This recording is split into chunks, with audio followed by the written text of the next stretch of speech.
नमस्कार, आप सब लोगों का बहुत स्वागत है। आप देख रहे हैं कहानी कुर्सी की। मैं हूं सौरभ शर्मा आपके साथ।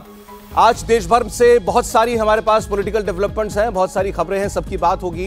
प्रधानमंत्री नरेंद्र मोदी कहां किस राज्य के दौरे पर है, गृह मंत्री ने कहां जाकर मीटिंग ली है, विपक्ष क्या कर रहा है, मणिपुर को लेकर ताजा क्या हो रहा है, पार्लियामेंट में क्या आगे कामकाज होने के आसार दिखाई दे रहे हैं, सब पर हम बात करेंगे। सबसे पहले मेहमानों से आपका परिचय। प्रदीप सिंह जी रोज की तरह हमारे साथ हैं। प्रदीप जी बहुत स्वागत है एक बार फिर आपका। हमारे साथ हैं विनोद अग्निहोत्री जी। विनोद जी आपका बहुत स्वागत। हर्षवर्धन त्रिपाठी जी भी रोज की तरह हमारे पैनल में मौजूद हैं। हर्षवर्धन जी आपका बहुत स्वागत है। सबसे पहले बात आज हम करेंगे प्रधानमंत्री नरेंद्र मोदी की, जो गुजरात गए। प्रधानमंत्री गुजरात अक्सर जाते रहते हैं, इस बार कई विशेष कार्यक्रम थे, उनकी हम एक एक करके बात करेंगे और वो प्रोग्राम्स क्यों अहम हैं और वहां प्रधानमंत्री ने टारगेट करके किसको अपनी बात पहुंचाने की कोशिश की है, कहां तक अपना मैसेज देने की कोशिश की है, उस पर भी बात होगी। प्रधानमंत्री नरेंद्र मोदी ने गुजरात में खास तौर पर मिडिल क्लास के लिए संदेश दिया और एक बड़ी बात उन्होंने कही। उन्होंने कहा कि अगर ये पूर्व की सरकारें होती, पहले जैसी सरकारें थी, वो आज होती तो आज दूध 300 रुपए लीटर बिक रहा होता। आज आपका मोबाइल फोन का जो बिल आता है वो 6,000 रुपया महीना आया करता। दालें 500 रुपए किलो बिका करती। उन्होंने कहा कि ये कोविड, उसके बाद रूस यूक्रेन का युद्ध, उसके बाद मौसम और बारिश की जो मार पड़ी देश के ऊपर, इस सब के बीच इस सरकार ने मिडिल क्लास को, गरीबों को खास तौर पर ध्यान में रखते हुए महंगाई को काबू रखने के लिए जो कदम उठाए, उसका नतीजा है कि आज जरूरी सामान के दाम नहीं बढ़े। विपक्ष इस पर तमाम तरीके के सवाल उठाएगा, लेकिन हम आज बात करेंगे कि प्रधानमंत्री जो बातें कह रहे हैं वो आखिर वो संदेश आज देना उनको क्यों जरूरी था। कल राजस्थान में थे, राजस्थान में वो बात कर रहे थे तो बात कर रहे थे फ्री राशन की गारंटी की, वहां वो बात कर रहे थे गरीबों के घर बनाने की गारंटी की, लेकिन गुजरात पहुंचते ही वो बात करने लगते हैं महंगाई की। गुजरात में पहुंचकर वो बात करते हैं कि आपके फोन का डेटा कितना सस्ता हो गया है। गुजरात पहुंचकर के वो बात करते हैं राजकोट को हमने कैसे मिनी जापान बना दिया है। राजकोट में वो एक ग्रीनफील्ड एयरपोर्ट का उद्घाटन करते हैं। तो ये अंतर जो है ये हमें क्या बताता है, इस पर हम सबसे पहले बात करेंगे और आपको पहले प्रधानमंत्री की बात सुनवाते हैं, फिर हमारे मेहमानों की चर्चा। जब मिडिल क्लास को कुछ सस्ता मिलता है तो ये कहते हैं कि किसान को सही कीमत नहीं मिल रही। जब किसान को ज्यादा कीमत मिलती है तो ये कहते हैं कि महंगाई बढ़ रही है। यही दोहरापन इनकी राजनीति है। और आप देखिए महंगाई के मामले इनका ट्रैक रिकॉर्ड क्या है। जब वो केंद्र में सत्ता में थे तो इन्होंने महंगाई दर को 10% तक पहुंचा दिया था। अगर हमारी सरकार ने महंगाई काबू में नहीं की होती तो आज भारत में कीमतें आसमान छू रही होती। अगर देश में पहले वाली सरकार होती तो आज दूध 300 रुपये लीटर, दाल 500 रुपये किलो बिक रही होती। बच्चों की स्कूल फीस से लेकर आने जाने का किराया तक सब कुछ कई गुना हो चुका होता। लेकिन साथियों, ये हमारी सरकार है जिसने कोरोना महामारी के बावजूद, रूस यूक्रेन युद्ध के बावजूद महंगाई को काबू में करके रखा है। आज हमारे आस पड़ोस के देशों में 25-30% की दर से महंगाई बढ़ रही है, लेकिन भारत में ऐसा नहीं है। हम पूरी संवेदनशीलता के साथ महंगाई कंट्रोल करने के प्रयास करते आए हैं और आगे भी करते रहेंगे। देश में इस वक्त सरकार, राज्य सरकारें और सारे राजनीतिक दल पूरी तरह चुनाव के मोड में जा चुके हैं। तो प्रधानमंत्री भी जो कुछ कह रहे हैं उसका कुछ ना कुछ अंश जो है वो आप पॉलिटिक्स के लिए रखिए, उसको सीधा सीधा चुनावों से जोड़ करके रखिए। सवाल यह है कि गुजरात में यह मैसेज वो उनको क्यों देना पड़ा। प्रधानमंत्री ने मिडिल क्लास को टारगेट किया, गरीबों की बात वो करते हैं, कल राजस्थान में थे हमने देखा। अब एक नया वर्ग भी उभर के आया है, उसकी चर्चा होती है न्यू मिडिल क्लास। एक नया मिडिल क्लास उभर के आया है जो एस्पायरेंट है, जो चाहता है कि अब मैं उस रेस में दौड़ूं जहां पर मुझे करोड़ों लोग अभी से मिडिल क्लास वाले दौड़ते हुए दिखाई दे रहे हैं। राजस्थान का भाषण कल आपने सुना था, आज गुजरात में उनका भाषण सुना, क्या अंतर है और क्यों है? नहीं, अंतर का एक वजह तो ये है कि गुजरात एक ऐसा राज्य है जहां अर्बनाइजेशन सबसे तेजी से हुआ है। तो अर्बन इलाका जो है बहुत तेजी से बढ़ा है। एक बात। दूसरी बात, गुजरात के लोगों को बिजनेस और इकॉनमी इन सब बातों की समझ ज़्यादा है, उनका ध्यान भी होता है और रुचि भी होती है, वो कारण है। दूसरा, गुजरात से वो पूरे देश के लिए संदेश दे रहे हैं मिडिल क्लास को। मिडिल क्लास की ये शिकायत रहती है कि टैक्स हम देते हैं लेकिन हमारे ऊपर ही सारा बोझ डाला जाता है, हमारे टैक्स के पैसे से गरीबों के लिए आप स्कीम चलाते हैं और हमारे लिए कुछ नहीं करते हैं। और मिडिल क्लास के लिए सबसे बड़ी राहत होती है इनकम टैक्स में राहत, और उसकी एक सीमा है। उसका भी जिक्र किया उन्होंने कि 2 लाख था जब मैं आया था, और अब आज बढ़ के 7 लाख हो गया जब कोई टैक्स नहीं लगता। वही तो, उसकी एक सीमा है, वो इंक्रीमेंटल हो सकता है, वो ऐसा नहीं हो सकता कि इनकम टैक्स खत्म ही हो जाए। लेकिन इन्फ्लेशन को मैनेज करने के लिए इस सरकार ने जितना किया है, मुझे नहीं लगता कि इससे पहले किसी सरकार ने किया होगा। जिस तरह से दो बड़ी समस्याएं जो है, एक कोरोना, जब कुछ दिन के लिए पूरी इकॉनमी बंद रही, उससे निकल कर आना बाहर, बहुत से बड़े बड़े देश बाहर नहीं निकल पाए, और फिर यूक्रेन युद्ध अगर किसी और सरकार के समय होता तो मैं कह रहा हूं कि हमारी स्थिति आज आर्थिक रूप से बहुत ज्यादा खराब होती। देखिए, शायद माइक में कुछ प्रॉब्लम है, उसको ठीक करके मैं आता हूं आपके पास। तब तक एक बार जो प्रधानमंत्री ने कहा उस पर आप गौर कीजिए। जो प्रदीप जी ने बताया कि गुजरात में जाते हैं तो संदेश अलग है देश भर के लिए संदेश, और मिडिल क्लास पर खास फोकस है। लोग कहते हैं कि मिडिल क्लास वो भारत का वो वर्ग है, खासकर बीजेपी के लिए, कि आप कुछ भी कर ले मिडिल क्लास तो हमारे पास ही आएगा, इस किस्म की सोच है। और मिडिल क्लास भी अपने आप को ऐसा महसूस करता है कि एक अधिकांश वर्ग जो अपने आप को जुड़ा महसूस तो करता है बीजेपी के साथ, लेकिन वो ये भी शिकायत भी करता है कि हमारे लिए कुछ नहीं है, पैकेज में हमारे लिए कुछ नहीं, बाकी सबके लिए। नहीं, मुझे लगता है कि अगर एकदम से शिकायत करता होता तो देश के कई राज्यों में एक के बाद एक और केंद्र में दोबारा भारतीय जनता पार्टी की सरकार नहीं होती। क्योंकि सबसे बड़ा वर्ग जिसको कहते हैं ना, पहले नीचे बहुत ज्यादा था, ऊपर थोड़ा सा हिस्सा था और बीच में बहुत छोटा था, मतलब यूं कुछ उसको कहते हैं ना कि 60-30 और 10 का रेशियो हुआ करता, तो वो रेशियो थोड़ा सा बदला है। अब नीचे 30 रह गया, ये 50-60 हो गया, ऊपर रह गया।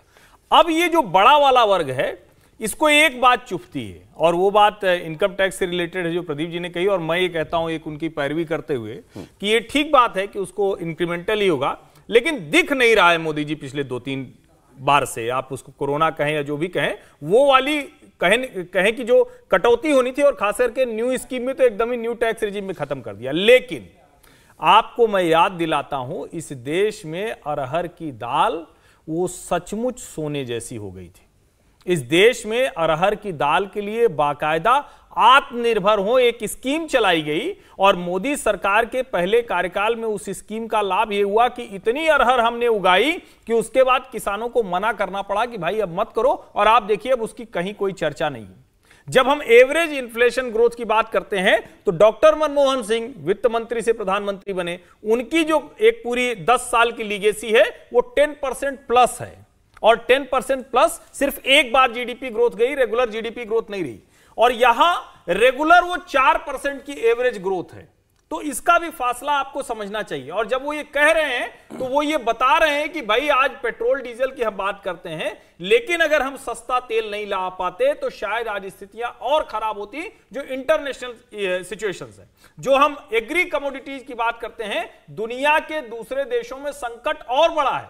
तो सरकार, कल जो बात रह गई थी उसको मैं संदर्भ के साथ कह दूं, सरकार जो ये 20 करोड़ परिवारों को राशन दे रही है उसके पीछे 2 वजह हैं। वो दरअसल किसानों को भी मदद कर रही, जो बफर स्टॉक वो खरीदती है, जो 2.5 गुना जरूरत से 2.5 गुना ज्यादा सरकार के पास होना चाहिए, कोई ऐसी स्थिति आ जाए, उससे भी ज्यादा सरकारी भंडार में है। यानी सरकार इस पर कोई अलग से पैसा नहीं खर्च कर रही है। एफसीआई के गोदामों में ऑलरेडी वो अनाज पड़ा हुआ है और उसको एमएसपी पर किसानों से लेना ही है। सरकार पर दबाव भी रहता है। इन सारी चीजों का संतुलन, और मैं कहूंगा इस पर मोदी जी को मत सुनिए, इस पर पी चिदम्बरम को सुनिए। उन्होंने कहा कि फिस्कल डेफिसिट इस सरकार ने शानदार मैनेजमेंट किया है, ऐसा मैनेजमेंट कोई सरकार कर नहीं पाई। इसका मतलब ये होता है कि सरकार के पास जो रकम आ रही और जो खर्च कर रहे हैं, लोगों को दे रहे हैं, उसका संतुलन बेहतर है। मिडिल क्लास उसी में लाभ पा रहा है। आपने टैक्स रेट्स की बात की, प्रदीप जी अपनी बात पूरी कर लें, फिर जी के पास फिर जाता हूं मैं।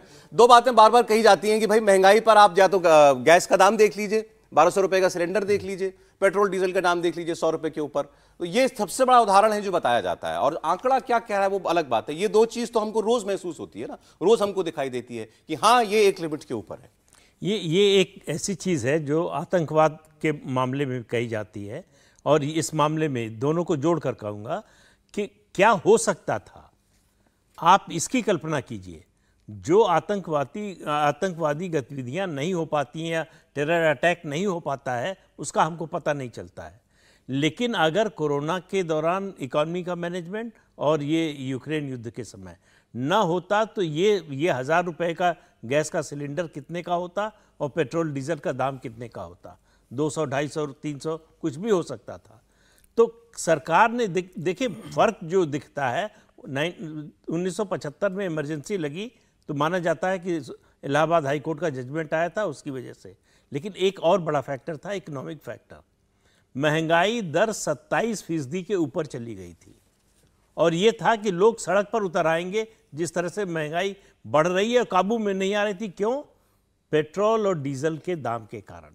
क्रूड ऑयल महंगा होता जा रहा था और हम पूरी तरह से निर्भर थे। हमारे पास फॉरेन एक्सचेंज भी उस तरह से आज जैसे भंडार भरा हुआ उस तरह से नहीं था। तो इस सरकार ने और आरबीआई ने मिलकर इन्फ्लेशन को जिस तरह से मैनेज किया है, वो लोगों के लिए बहुत बड़ी राहत है। अब ये तो कभी पता नहीं चल सकता कि अगर न करते, ऐसा मैनेजमेंट ना होता तो क्या होता। दूसरी बात किसानों की जो होती है, देखिए एमएसपी बढ़ाया ही नहीं इस सरकार ने, एमएसपी पर ज़्यादा खरीद भी की है। केवल एमएसपी बढ़ाने से किसान का बहुत फायदा नहीं होता, कितना आप खरीद रहे हैं इस पर भी निर्भर करता है।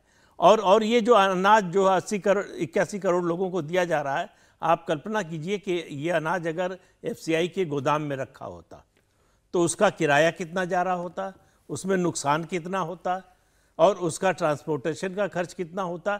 ये सब अगर आप जोड़िए तो आपको लगेगा कि सरकार दरअसल अपने फायदे के लिए कर रही है। मोदी जी जो महंगाई पर जो दावा उन्होंने किया गुजरात में, उससे आप हकीकत के नजदीक पाते हैं? बहुत ज्यादा। बहुत। विनोद जी, देखिए मोदी जी का भाषण, महंगाई और मिडिल क्लास, हाँ, मोदी जी का भाषण पूरी तरह से राजनीतिक भाषण है, आर्थिक भाषण नहीं है।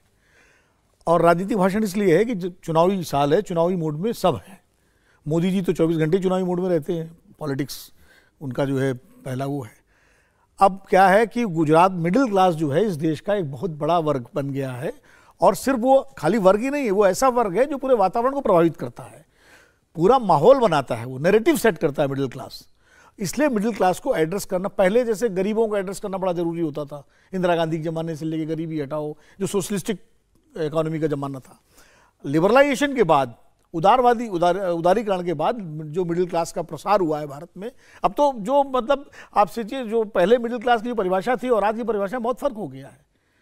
तो वो पूरा वर्ग जो है उसको एड्रेस करने की कोशिश हर सरकार करती है, और मोदी जी ने भी किया। और उन्होंने कहा, अब ये तो बड़ी कल्पना वाली बात है कि अगर वो ना होते तो कोरोना में क्या होता, देश बर्बाद हो गया होता, या हो सकता है उससे भी अच्छा मैनेजमेंट होता। दोनों बातें हो सकती थी। मैनेजमेंट अच्छा हुआ था कोरोना पीरियड में, निश्चित रूप से में कोई तरह। लेकिन अब ये कहना कि अगर ना होते तो ऐसा होता, अब ना होते तो क्या पता, दोनों बातें थी। हो सकता है उससे भी बेहतर होता, फिर हजारों लाखों लोगों को पैदल नहीं चलना पड़ता, शायद और तरीके से सोच करके लॉकडाउन किया जाता, मतलब या हो सकता है उससे ज्यादा खराब हो जाता। ना होता तो एक छोटा सा उदाहरण है। नहीं सर, आप बोल लीजिए आप पूरी परिस्थिति। ये तो ऐसा ना होता तो क्या होता, ये ना होता, ये तो वो बात हो गई कि 500 रुपये लीटर जो है, यानी 100 रुपये लीटर पेट्रोल को जस्टिफाई करने के लिए आप कह दीजिए कि अगर ये ना होता तो 500 रुपये लीटर होता। अब कौन जाके हिसाब लगाएगा 500 रुपये लीटर होता कि नहीं होता। तो इसलिए इराक ईरान युद्ध हुआ, 10 साल चला इराक ईरान युद्ध, $79 इस पर प्राइस है क्रूड की। हाँ, $79 पर प्राइस है, और बल्कि रूस से तो और सस्ता मिल रहा है हमको इस समय। लेकिन उसका लाभ आम आदमी को तो नहीं मिल रहा है ना, उसको तो 100 रुपये खरीदना पड़ रहा है।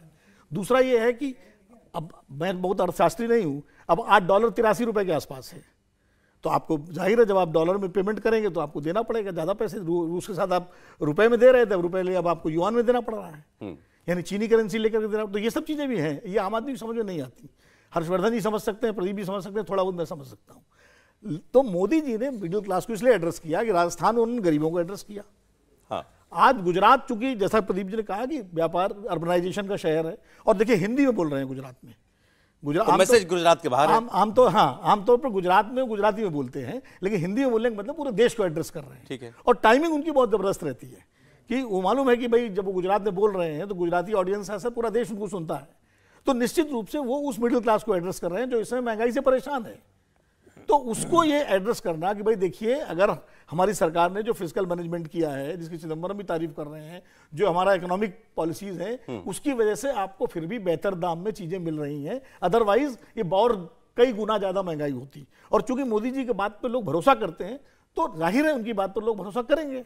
तो ये एक तरह से, लेकिन नोटबंदी के बाद जनता का मूड भापने का क्या तरीका है? आप चुनाव में जाते हैं तब पता चलता है। नोटबंदी का इफेक्ट हमको पता चल गया, जनता ने कैसे लिया। मैं उसमें नहीं जा रहा हूं तकनीकी तौर पर वो अच्छा था खराब था, जनता ने उसको कैसे लिया? जनता जीती, जनता ने जिताया, जनता ने समर्थन कर उत्तर प्रदेश जिताया, उत्तराखंड जिताया। अब कोविड मैनेजमेंट और रूस यूक्रेन युद्ध का मैनेजमेंट के बाद, हमारा आंतरिक मैनेजमेंट के बाद, अब उसका प्रभाव जो पड़ा, जनता उसका आपको रिपोर्ट कार्ड नहीं, ये एक छोटी सी बात कह रहे हैं कि दूसरी सरकार होती तो क्या होता।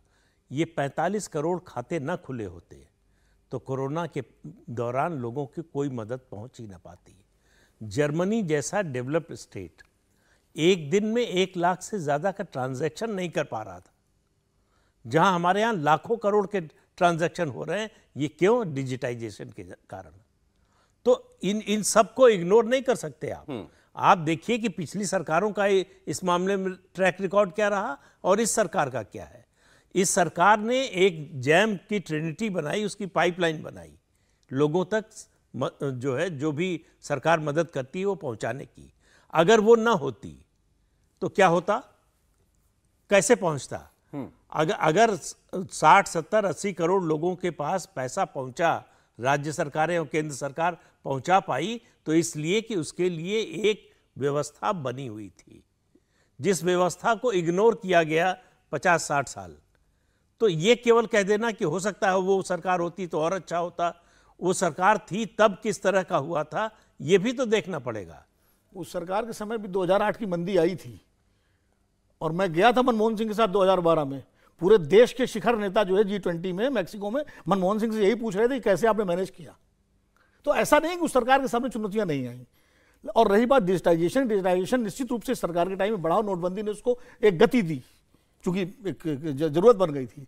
लेकिन डिजिटाइजेशन का प्रोसेस तो चल ही रहा था। और जो कैश ट्रांसफर स्कीम यूपीए के जमाने से शुरू हुई थी, वो बिना डिजिटाइजेशन के संभव नहीं थी और बिना खातों के संभव नहीं थी। ये हम कैसे मान लें कि 2014 मान लीजिए दूसरी सरकार होती तो खाते नहीं खुलवाती, खुलवाना उसकी मजबूरी होती। और मोदी जी ने खाते खुलवाए तो जान रहे थे इस बात को कि भाई ये जो कैश, जो लोगों को पैसा में भेजना है तो कैसे भेजेंगे हम, उनके खाते होंगे तभी तो भेजेंगे। तो ये उनकी दूरदर्शिता थी, मैं तो कह रहा हूँ दूरदर्शिता थी। ठीक है, तो इसलिए उनका मैनेजमेंट। लेकिन आपका कहना यह है कि अगर वो होते तो यूं हो जाता या हालात बहुत खराब हो जाते। खराब भी हो सकता था, हाइपोथेटिकल मैं तो कह रहा हूँ खराब भी हो सकता था। और अब देखिए, जैसे अब इसको थोड़ा समेटते हुए आप सर, हाँ, सवाल मेरा ये है कि हम कैसे माने कि जनता आज के आर्थिक हालात को कैसे देख रही है? कोई विशेषज्ञ, आपने ठीक कहा, जनता में विशेषज्ञ ऐसे तो नहीं है कि देख रहे हैं कि भाई आज डॉलर कितने का हो गया, क्रूड ऑयल कितने का हो गया। मैं अपनी मोटरसाइकिल में तेल डला रहा हूं, एक कॉमन बात है, एक टेंडेंसी होती है आम आदमी की कि आप आजकल महंगाई बहुत हो गई, तेल बड़ा बढ़ गया, दूध बड़ा महंगा हो गया, सिलेंडर बड़ा भारी पड़ रहा है। अंत में पूछ लीजिए अच्छा वैसे चुनाव में किसके साथ जाएंगे, तो जवाब आपको कुछ और मिलेगा। हाँ, आमतौर पर सर्वे करने वाले जो लोग जाते हैं वही हमको बताते हैं। ऐसा जवाब मिलता है इसलिए कि लोगों को इस बात पर यकीन है कि ये सरकार अगर इससे सस्ता कर सकती तो करती। ठीक है, तो वही सवाल है, जनता ये सब कुछ देख रही है, अच्छा ये भी महंगा, ये ऊपर जा रहा है, ये ऊपर जा रहा है, लेकिन फिर भी एक भरोसा कायम है। क्या आज वो हालात है? देखिए, एक तो सबसे बड़ी चीज ये है कि नेता जो पैसा बचा रहा है वो भ्रष्टाचारी नहीं है। सबसे बड़ी चीज है, जिसको बेसिक अगर यहीं से शुरू करेंगे तब बात बनेगी। अभी 2 या 3 दिन हुआ ना, कोयला घोटाले में वो पूर्व कांग्रेसी सांसद विजय दर्डा जेल चले गए, बेटे सहित 4 साल की जेल हुई है, अब आगे वो लड़ेंगे। ये कोयला घोटाला था जिसमें कोल सेक्रेटरी तक जेल में गया है, यानी सरकार के शीर्ष पर यह भ्रष्टाचार था। नंबर 1। नंबर 2, ये एकदम ठीक बात है, मैं तो फिर से कह रहा हूं कि नंदन नीलेकणी तो कांग्रेस के सांसद का चुनाव लड़े थे कि संसद बन जाएंगे, नहीं बन पाए। लेकिन कुल मिलाकर वो जो चीजें सोची थी उसको करने के लिए जो डिसाइसिव लीडरशिप होती है वो होती ही नहीं। 2008 की जब मंदी आई तो वो क्या थी? वो मॉर्गेज की मंदी थी, रीपैकेज करके प्रोडक्ट बेचा जाता था अमेरिका में, लीमन ब्रदर्स और सब वहां धराशायी हो गया। भारत में न तो उस तरह का रियल एस्टेट क्राइसिस थी और न ही हम वो इन्वेस्टमेंट बैंकिंग करते हैं, यानी दोनों का फर्क होता है। हम ट्रेडिशनल बैंकिंग सिस्टम वाले लोग हैं, खाते में पैसा रखा, कर्ज लिया, हम अब धीरे धीरे उस तरफ जा रहे हैं कि उसमें इन्वेस्टमेंट वाली चीजें बेचते हैं। अब आज के उदाहरण से मैं आपको समझाता हूं। अभी अभी कर्नाटक में चुनाव हुआ है, दूसरे का छोड़ देते हैं कि कौन होता, केंद्र में कौन होता। 5 गारंटी प्रियंका जी देके आई और डीके शिव कुमार कह रहे हैं कि भैया हमारे पास अब पैसा नहीं है, विकास के लिए पैसा मांगने मत आना, हमें ये जो 5 पोल प्रोमिसेज हैं इनको पूरा करना है। आज तक आपने सुना क्या कि इस सरकार ने किसी चुनावी वादे को पूरा करने के लिए कोई निर्माण कार्य रोक दिया हो, किसी स्टेट का जो हिस्सा होता है वो देना बंद कर दिया हो? रेवेन्यू शेयरिंग में जो नीति आयोग बना, जब प्लानिंग कमीशन से नीति आयोग बना तो सबसे बड़ा झंझट यही था कि क्या करेंगे। जब जीएसटी बना तो सबसे बड़ा झंझट था ये, 5 साल तक राज्यों को कंपनसेट किया गया उनके टैक्स का हिस्सा जी। उसके बावजूद कहीं से ये नहीं है कि कोई, जिसको कहते हैं कि हिस्सा कोई मार दिया हो, इसीलिए लोगों को लगता है कि पेट्रोल हो सकता है 10 रुपया और सस्ता हो सकता है। लेकिन भैया जो सड़क थी ये बन गई, ये रेलवे लाइन बिछ गई, ये हवाई जहाज। पिछली सरकार में क्या हुआ, ये जीएसटी क्यों नहीं आ पा रहा था? सेंट्रल सेल्स टैक्स उसको खत्म करने की घोषणा की चिदंबरम ने और कहा कि कंपनसेट करेंगे। 1 साल दिया, उसके बाद नहीं दिया। किसी राज्य को भरोसा नहीं था, कांग्रेस शासित राज्यों को भी, कि जो कंपनसेशन की बात कर रही है जीएसटी में सरकार वो पूरा करेगी, इसलिए उसको कॉन्स्टिट्यूशन अमेंडमेंट में शामिल कराया गया। ये है। चले, अच्छा जीएसटी को लेके आगे इस पर आगे और चर्चा होगी। को लेके जो गैर भाजपा शासित राज्य हैं उनकी शिकायत, उनको शेयर उनका नहीं मिलता, उनका शेयर नहीं मिलता, हर बार आम शिकायत होती है। इस पर हम आगे और मौका है हमारे पास बात करने के लिए। गुजरात में, ये राजकोट में प्रधानमंत्री ने कहा था, इसके बाद वो गांधीनगर गए। गांधीनगर में आज एक बड़ा कॉन्क्लेव हो रहा है, सेमीकंडक्टर इंडस्ट्री को लेकर के प्रधानमंत्री एक बड़ा विशेष मैसेज देना वहां चाह रहे हैं। और दुनिया भर में सेमीकंडक्टर इंडस्ट्री के जो शहंशाह आप सोच सकते हैं ना, बड़े से बड़े नाम, वो वहां पर इस वक्त मौजूद हैं। वो क्या कह रहे हैं भारत को लेकर के? और ये सेमीकंडक्टर इंडस्ट्री बार बार पिछले 3-4 हफ्तों में इसके बारे में हम इतना क्यों सुन रहे हैं, क्यों हमारे लिए इतनी ये महत्वपूर्ण है? और मोदी ने मिशन मोड में भारत में सेमीकंडक्टर का इकोसिस्टम खड़ा करने का प्रण क्यों लिया है, देश के लिए क्यों इतना महत्वपूर्ण है, इस पर बात। इंडिया टीवी हर वक्त हर जगह डाउनलोड करने के लिए सर्च करें India TV news Google play store या ऐप स्टोर पर।